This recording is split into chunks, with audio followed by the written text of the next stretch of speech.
Bonjour à toutes et à tous, si vous venez de nous rejoindre sur la FEP TV, nous sommes en direct depuis le Palais du Grand Large à Saint-Malo pour cette 3e édition du Forum économique breton.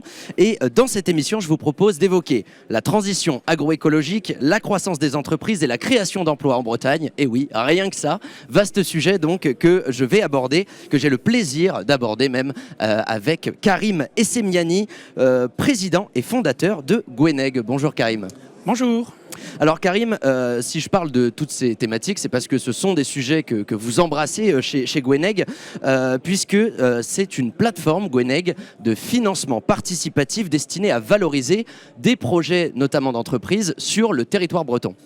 Oui, tout à fait. Gweneg veut dire petit sou en breton. On est une entreprise de financement participatif territorial. Nous visons à financer exclusivement des entreprises locales via des investisseurs locaux sur principalement des projets à impact dont la transition agroécologique fait partie. À date, nous avons financé un peu plus de 200 entreprises pour plus de 70 millions d'euros, un peu plus de 13 000 personnes inscrites, dont une grande partie basée en Bretagne. Et tout cela représente un peu plus de 1700 emplois créés et maintenus sur le territoire. Oui, donc, et un système qui permet à n'importe qui de pouvoir investir dans ces entreprises, hein. C'est-à-dire ça peut être des particuliers comme vous et moi. Complètement, le ticket d'entrée est délibérément bas. Vous pouvez souscrire au financement d'une entreprise, que ce soit via de l'emprunt obligataire ou via du capital, à partir de 500 € sur certaines opérations. Donc tout à fait, tout le monde peut participer au financement des entreprises du territoire. Et je rebondis sur ce que vous disiez tout à l'heure, Karim, parce que voilà, vous avez parlé de projets à impact. C'est vrai que souvent, les entreprises sont perçues comme des acteurs, des démultiplicateurs d'initiatives en faveur du développement durable. Là-dessus, comment vous faites chez Gweneg pour guider, on va dire, ces investissements, ces projets vers des actions plus durables ?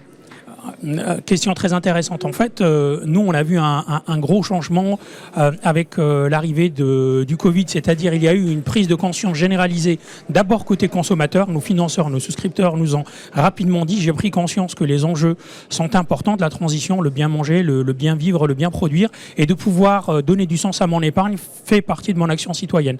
Donc je souhaite financer en priorité des projets qui vont faire de la production énergétique propre, du photovoltaïque, des énergies marines renouvelables, mais également comment accompagner des agriculteurs et des éleveurs qui vont engager des actions aboutissant sur une meilleure production, minimisant les impacts sur la qualité de l'eau, sur l'environnement. Et nous, on a mis en place des labels. Par exemple, on a des obligations vertes, c'est-à-dire vous allez pouvoir prêter à une entreprise qui, elle, s'engage à utiliser cet argent pour financer son développement et qui s'engage à communiquer sur une base annuelle sur des critères extra-financiers. Un critère environnemental, je prends sur l'énergie par exemple, je consomme moins d'énergie fossile et plus d'énergie renouvelable.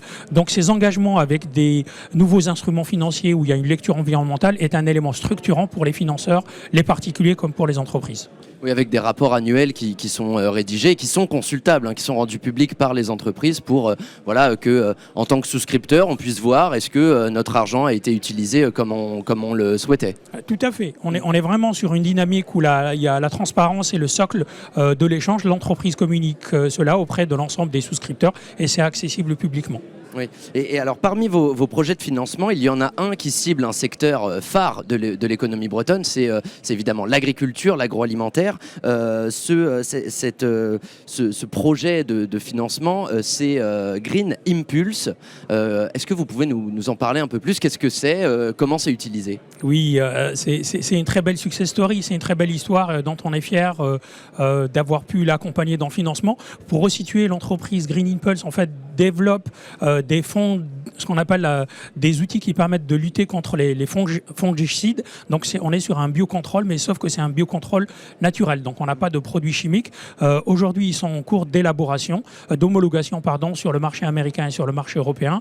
Le produit, c'est la famille des sensitines. Ce qui est intéressant sur ce produit-là, c'est que si vous posez la question à un agriculteur qui utilise un biocontrôleur chimique, va vous dire effectivement, j'ai l'habitude de traiter les maladies fongiques via des éléments chimiques. Passer sur le naturel, c'est bien, mais ça coûte beaucoup plus cher. Oui. Donc, il y a une logique économique et la société Green Impulse a développé une solution qui, en fait, est à iso-coût. C'est-à-dire un agriculteur qui va utiliser le biocontrôleur sensitine ne va pas payer plus cher. Donc ça, c'est un élément hyper intéressant. Par contre, il va avoir un impact direct sur la qualité de l'eau puisqu'il y a beaucoup moins d'intrants chimiques Donc on peut utiliser 100% du biocontrôleur ou une partie en faisant un mix. Et il y a un élément aussi qui a été très intéressant, c'est le contexte actuel. Tout le monde parle de l'impact de la guerre en Ukraine, le prix du gaz et d'électricité. Il faut savoir que sur un fongicide, un antifongique chimique, donc un biocontrôleur chimique, 80% du coût de production, c'est de l'énergie. Donc vous avez une entreprise du territoire qui a créé une solution, qui est naturelle et qui n'est pas assujettie aux aléas du coût de l'électricité pour pouvoir produire ça. Donc c'est une solution hyper intéressante pour un agriculteur, pour l'accompagner dans sa transition et dans ses meilleures pratiques agricoles. Oui, donc il n'est pas impacté par cette hausse des coûts de production qui du coup se répercute sur le coût des produits, qui se répercute sur ce qu'on achète nous en magasin après. Exactement. Et au-delà de ça, on est sur un acteur local qui va produire localement et c'est complètement indépendant des aléas du cours de l'électricité ou du gaz.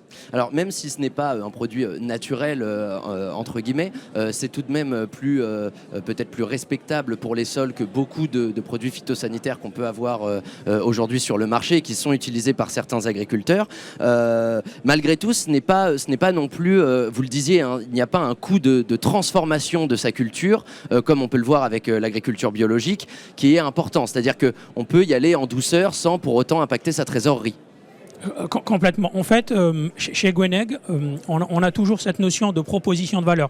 On a du mal à imaginer comment on va convaincre un agriculteur dans un contexte d'agribashing ou dans un contexte où les coûts de production pour eux sont élevés, les prix de vente sont plus bas, donc les marges sont faibles. Si on ne peut pas proposer une vraie solution qui soit plus vertueuse, plus viable, mais économiquement à ISO-coût, voire inférieur, c'est impossible à mettre en place. Donc la transition agroécologique, oui, mais pas à n'importe quel prix. Il faut que ça coûte à minima la même chose ou moins cher pour un agriculteur. Et il faut aussi que les consommateurs soient engagés par rapport à l'achat des produits qui ont recours à cet usage-là.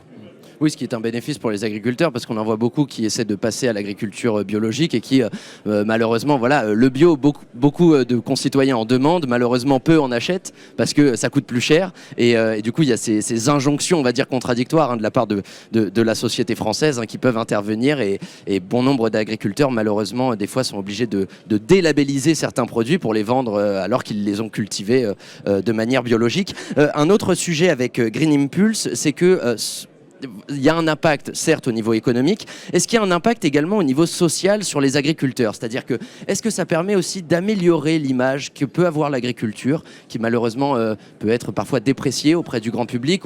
Ce sont des métiers assez difficiles, c'est perçu comme des métiers qui parfois justement peuvent être polluants.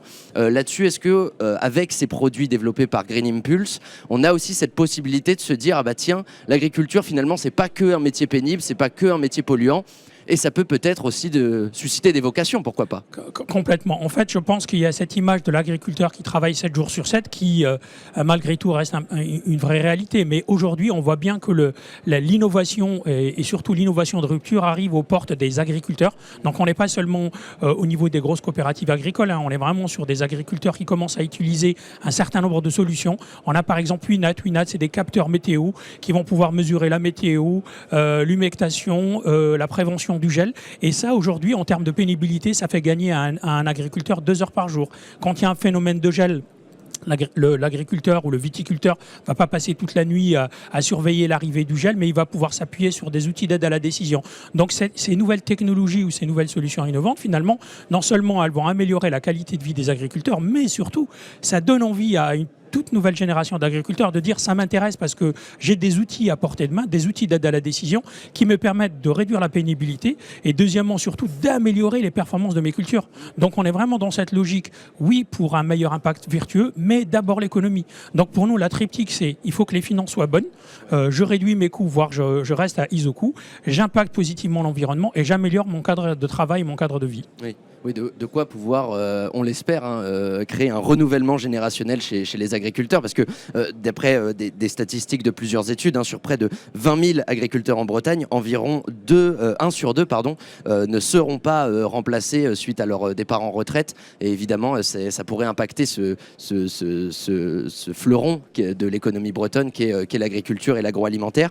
Et enfin, une toute dernière question, Karim, avant qu'on se quitte. Là-dessus, cette digitalisation, est-ce qu'elle permet aussi pour les agriculteurs, notamment les nouvelles générations, de peut-être trouver un un meilleur équilibre entre leur vie privée, leur vie personnelle, leur vie professionnelle. Est-ce que ça permet aussi de se dire, ah bah tiens, agriculteur, c'était pas un métier du passé, voilà, c'est un métier d'avenir? Complètement, hein. J'ai mentionné la société Winat, mais aujourd'hui il y a un certain nombre de solutions technologiques qui sont mises à disposition des agriculteurs et même les éleveurs, hein. On parle des éleveurs, des solutions d'aide à la décision. Un éleveur aujourd'hui, il est soumis à la contrainte des abattoirs où on dit le mal-être des animaux, la maltraitance des animaux. Aujourd'hui il y a des solutions technologiques qui permettent à des abattoirs de dire effectivement l'animal a bien été étourdi, il y a eu un traitement tout à fait adéquat.